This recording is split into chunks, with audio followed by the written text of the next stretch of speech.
নমস্কার। আজকে যে বিষয়টি নিয়ে কথা বলবো সেটি হচ্ছে আমাদের মা-বাবাদের চাওয়া এবং পাওয়া নিয়ে। ঠিক মা-বাবা হওয়ার পরে আমরা সন্তানের থেকে কি চাই? আ যদি সেরমভাবে দেখতে পাই তাহলে আমরা কিন্তু সন্তানের থেকে তার যাতে ভালো হয় সেটাই সবসময় চাই। যে সে যাতে একটা সুস্থ স্বাভাবিক জীবনযাপন করতে পারে, সে যাতে ওয়েল সেটেলড হয় লাইফে, তার পছন্দ মতো যাতে সে জীবনসঙ্গী খুঁজে পায়, সে যাতে সুন্দরভাবে পড়াশোনায় এগিয়ে যেতে পারে। এইগুলোই আমাদের কিন্তু চাওয়া থাকে সন্তানের থেকে। কিন্তু যদি আমরা সব মা-বাবাকে দাঁড় করিয়ে প্রশ্ন করি তাহলে দুটো চাওয়া কিন্তু অ্যাবসোলিউটলি কমন থাকে। সেটা হচ্ছে নাম্বার 1 যে আমার সন্তান যেন সবসময় সুস্থ থাকে। আর নাম্বার 2 হচ্ছে আমার সাথে তার যেন সুসম্পর্ক বজায় থাকে আজীবন। তো ১ম টা তো আমাদের অনেকটাই ডাক্তারের উপর নির্ভর করে। অনেকটাই ধরুন আমাদের লাইফস্টাইলের উপর ডিপেন্ড করে যে কিভাবে আমরা আমাদের জীবন ধারণ চালাবো।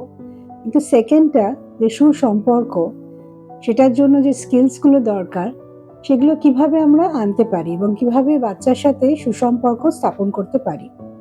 তো আমি আজকে খুব ছোট করে আপনাদের সি অ্যালফাবেটের মাধ্যমে একটুখানি জানাই যে কিভাবে আমরা সুসম্পর্ক স্থাপন করতে পারি।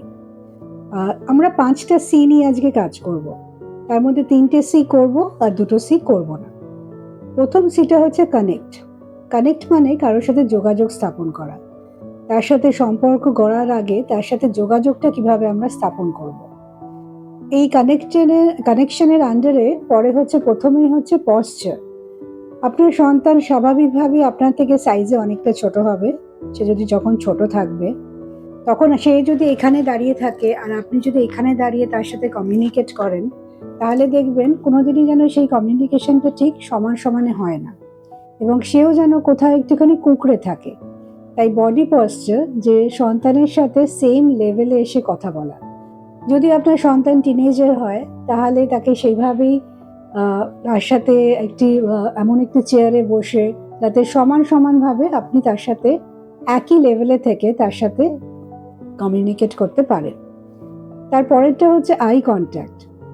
সন্তানের সাথে যখন কথা বলবেন তখন সবসময় কিন্তু তার চোখের দিকে তাকিয়ে কথা বলবেন এবং তাকেও কিন্তু অ্যালাউ করবেন সেও যাতে আপনার চোখের দিকে তাকায়। অনেক সময় আমরা পেরেন্টসরা করি যে হয়তো রেগে গিয়ে বলি যে তুমি কোন সাহসে আমার চোখের দিকে তাকিয়ে কথা বলছো। কিন্তু চোখের দিকে তাকিয়ে যদি কথা না বলা শেখে ছোটবেলা থেকে, তাহলে কিন্তু তার সেলফ কনফিডেন্স বরাবরই কমে যায় এবং সে যখন কোনো সোশ্যাল গ্যাদারিংয়ে যায় বা সে যখন বাইরের জগতে পা রাখে, তখন কিন্তু অনেক সময় অনেককেই দেখবেন যে আই কন্ট্যাক্ট করতে সে পারে না। এবং 3rd টি হচ্ছে আপনারা রাখবেন, সেটা হচ্ছে যে তাকে কথা বলতে অ্যালাউ করবেন। তার মানে এটা যে অনেক সময় হয় যে বাচ্চা হয়তো সেইভাবে ঠিক মতন কথা বলতে পারছে না বা সে হয়তো কথাটা সেন্টেন্সটা শেষ করতে পারছে না। তাহলে বাচ্চাদের ভোকাবুলারি তো সবসময় কম থাকে। কিন্তু সেক্ষেত্রে বারবার তাকে থামিয়ে দিয়ে তাকে কিন্তু বোঝাবেন না যে, "না, তুই তো কথাটাই ঠিক মতন আমাকে বোঝাতে পারছিস না।" তাকে বলতে দেবেন। কিন্তু যদি দেখেন যে সে সত্যি একদম কথা বলতে পারছে না, তাহলে কিন্তু তাকে মোটিভেট করবেন কথা বলার জন্য। কিন্তু সেটা তাকে বোঝাবেন না যে তুই পারিসনি বলে আমি তোকে মোটিভেট করছি। তো এবার আমরা আসি হচ্ছে ২য় সিটে। ২য় সিটে হচ্ছে কমিউনিকেশন। এই ওয়ার্ডটা বোধহয় আমাদের জীবনে ভীষণভাবে ওতপ্রোতভাবে জড়িত। কারণ সব সম্পর্কেরই দেখবেন যে কমিউনিকেশন যদি ঠিক থাকে তাহলে কিন্তু সত্যি সুসম্পর্ক থাকে। ১ম টাই হচ্ছে যে আপনি যখন বাচ্চার সাথে কমিউনিকেট করবেন তখন কিন্তু সব রকম ডিস্ট্রাকশনকে এলিমিনেট করে কথা বলবেন। মানে আমি একসাথে মোবাইল দেখছি বা কারোর সাথে কথা বলছি, তার সাথে সামহাও বাচ্চার সাথে কথা বলে নিচ্ছি, সেটা কিন্তু কাইন্ডলি করবেন না। কারণ তাতে কিন্তু বাচ্চার নিজের প্রতি নিজের আস্থা কমে যায় এবং সে নিজেকেও কম ইম্পর্টেন্স দিতে শেখে এবং ভবিষ্যতে সে অন্যকেও কম ইম্পর্টেন্স দিতে শেখে। এছাড়া হচ্ছে যে যখন বাচ্চা কোনো কথা বলবে তখন listen with a closed mouth. আমরা অনেক সময় হয় বাচ্চা যখন কথা বলে সাথে তাকে আমরা বোঝাবার চেষ্টা করি। যদি আমাদের সাথে কোনো মত মিলছে না সাথে তাকে বুঝিয়ে দিই যে এভাবে তুমি কথা বলতে পারো না। কিন্তু বাচ্চাকে কিন্তু টাইম দিতে হবে, বোঝাতে হবে যে তাকে আমরা শুনছি, তাকে আমরা শুনতে পাচ্ছি। তাহলে সেম মেসেজটা কিন্তু তার কাছেও যাবে যে সেও ভবিষ্যতে কিন্তু মানুষের কথা শুনবে।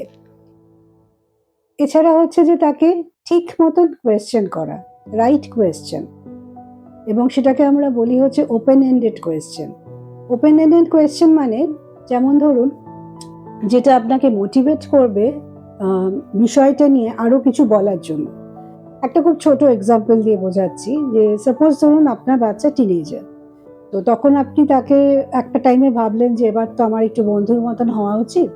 তো আপনি তাকে জিজ্ঞেস করলেন গিয়ে যে কিরে, তোর কি কোনো গার্লফ্রেন্ড বা বয়ফ্রেন্ড আছে? তো এইটা কিন্তু একটা ক্লোজ এন্ডেড কোয়েশ্চেন হলো। তাতে যেটা হয়, তখন কিন্তু সেই টিনেজার যদি আপনার সাথে সাবলীল সম্পর্ক হয়, তাহলে হয়তো সে বলবে কি যে বলো না, না হলে কিন্তু সে বলবে যে না, আমার এসবের মধ্যে কোনো ইন্টারেস্ট নেই। তো এইটাই আমরা ওপেন এন্ডেড কোয়েশ্চেন কিভাবে করতে পারি। তাকে বলতে পারি যে দেখ, আজকালকার দিনে তো দেখছিস যে কত কিছু হচ্ছে, আর তোরও তো বয়সটা এরকম, আমিও তো এই বয়সের মধ্যে দিয়ে গেছি।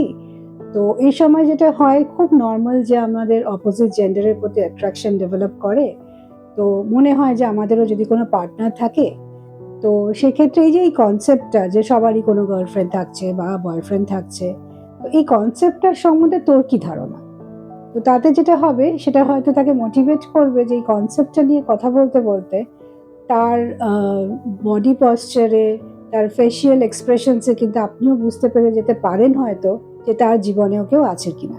এটি জাস্ট একটা এক্সাম্পল দিয়ে বোঝালাম যে কিভাবে ওপেন এন্ডেড কোয়েশ্চেন করলে বাচ্চাদের বুঝতে সুবিধা হয়। আচ্ছা, থার্ড সিটা যেটা আমরা করব সেটি হচ্ছে কমপ্লিমেন্ট, প্রশংসা। প্রশংসা মানে যখন তখন সবসময় প্রশংসা করা তা কিন্তু নয়। আমরা সুযোগ খুঁজবো যে যখন সে এমন একটি কাজ করছে না বলা সত্ত্বেও যেটি প্রশংসার যোগ্য, তখন কিন্তু তাকে আমরা প্রশংসা করব। যেমন ধরুন, সে হয়তো কোনো গেট টুগেদারে বয়স্ক কাউকে উঠে বসতে দিচ্ছে, বা ধরুন সে বলছে যে মা, আমি একটু গাছে জল দিয়ে দেব। তো এই যে তার ইনিশিয়েটিভটা, তাকে কিন্তু প্রশংসা করতে হবে, এবং তাতে যেটা হয় তার সেলফ কনফিডেন্সটা বাড়ে। এবং এছাড়া করতে হবে হচ্ছে যে তার যদি কোনো ইমপ্রুভমেন্ট বা প্রোগ্রেস হয়, যেমন ধরুন যে লাস্ট ইউনিট টেস্টে ও হয়তো 20-তে 8 পেয়েছে। স্বভাবতই প্যারেন্ট হিসেবে একটু ডিসঅ্যাপয়েন্টিং সেটা, কিন্তু আমরা যদি এখন বলি যে দেখো, পরেরটাতে কিন্তু তোমাকে 20-তে 20 পেতেই হবে, সেটা কিন্তু অ্যাকচুয়ালি প্র্যাকটিক্যালি সম্ভব হয় না। তো আমরা সেটা বলতে পারি যে ঠিক আছে, আমরা নেক্সটটায় ট্রাই করি যাতে অ্যাটলিস্ট আমরা 20-তে 12 পেতে পারি। তো তখন যদি আপনি দেখেন উনি 13 বা 14 পেয়েছে, তার এই যে প্রোগ্রেসটা বা তার এই যে ইমপ্রুভমেন্টটা, তাকে কিন্তু আপনাকে প্রশংসা করে বোঝাতে হবে যে সে চেষ্টা করেছে। তো এই 3টে সি যদি আমরা নানানভাবে মিলিয়ে মিশিয়ে ইউজ করি, তাহলে কিন্তু কনসিস্টেন্টলি যদি ইউজ করি, তাহলে কিন্তু বাচ্চার সাথে একটা সুসম্পর্ক স্থাপন হয়। এবার আসি দুটো সি, যেটা আমাদের একদমই বাচ্চাদের সাথে করা উচিত না। ইনফ্যাক্ট বাচ্চা কেন, কোনো অ্যাডাল্টের সাথেও আমাদের এটা করা উচিত না। প্রথমটাই হচ্ছে ক্রিটিসিজম। ক্রিটিসিজম হচ্ছে maybe the worst form of correction. কাউকে খারাপ ফিল করিয়ে কিন্তু তার ভালো করা কখনোই যায় না। আপনি হয়তো বলতে পারেন যে সেটা কি করে সম্ভব, যদি একটু ক্রিটিসাইজ না করি ছোটবেলায়, তাকে যদি না বোঝাই, তাহলে সে বুঝবে কি করে যে তার জিনিসটা ভুল হয়েছে। কিন্তু আপনি তাকে খারাপ ফিল করাতে পারেন, কিন্তু তার কিন্তু সেখানে ইমপ্রুভমেন্ট হয় না। এই ক্রিটিসিজম করলে যেটা হয় যে তার একটা শেম কমপ্লেক্স তৈরি হয়। সে বারবার ভাবে যে সে ভুল কাজই করে, একটা রং আইডেন্টিটিতে সে আসে দাঁড়ায়। এছাড়া তার একটা ইমোশনাল ওউন্ড হয়, এবং সে বারবার ভাবে যে তাকে ক্রিটিসাইজ করা হচ্ছে মানে সে অ্যাকচুয়ালি ভুল কাজ করছে। ওভার সেন্সিটিভিটি ডেভেলপ করে, এবং আলটিমেটলি যেটা হয়, ল্যাক অফ সেলফ কনফিডেন্স। তো এই গুলো যদি আমরা ক্রিটিসাইজ না করেই একটু অন্যভাবে তাকে বুঝিয়ে করতে পারি, তাহলে কিন্তু ইমপ্রুভমেন্ট অনেক বেশি দেখা যায়। এবং লাস্ট যে সিটা আমরা কখনোই করা উচিত না, সেটা হচ্ছে কম্প্যারিজন। কম্প্যারিজন হচ্ছে এমন একটি জিনিস যে কোনোদিনই সেটা হেলদি হতে পারে না, কিন্তু আমরা প্রায়ই এটা করে থাকি যে ও তো এটা পারলো, তুই তো এটা পারলি না, বা তোর তো এত বুদ্ধি, তাও তো তোর দ্বারা কিছু হচ্ছে না। তো এক্ষেত্রে দেখবেন যে দুটো কিন্তু কন্ট্রাস্ট, যে একদিকে আমরা ভীষণ প্রশংসা করছি তোর তো এত বুদ্ধি, কিন্তু অপরদিকেই তাকে বলছি যে তোর দ্বারা কিছু হচ্ছে না। সুতরাং আপনি হচ্ছে গিভার, আপনি আপনার আইডিওলজিটা বলছেন, আর যে কম্পারিজন রিসিভ করছে সে কিন্তু কখনোই সেটাকে পজিটিভলি নিতে পারবে না। সে কিন্তু সবসময় মাথায় এটা থাকবে যে আমি কিছু করতে পারছি না, আমার মাথায় অনেক বুদ্ধি, সেটা কিন্তু তার কাছে তখন সেকেন্ডারি ফ্যাক্টর হয়ে যাবে। তো এই কম্পারিজন করলে যেটা হয় যে লো সেলফ এস্টিম ভীষণভাবে দেখা যায়। সোশ্যালি তারা কোনো গেট টুগেদারে যেতে চায় না, তারা সোশ্যালি নিজেদের সরিয়ে রাখতে চায়। কখনো কখনো দেখা যায় যে বাচ্চারা নিজেদের ট্যালেন্টকে সাপ্রেস করছে, এবং যে ক্ষেত্রে আপনার সাথে তার একটা বন্ডিংসটা তার উইক হয়ে যাচ্ছে।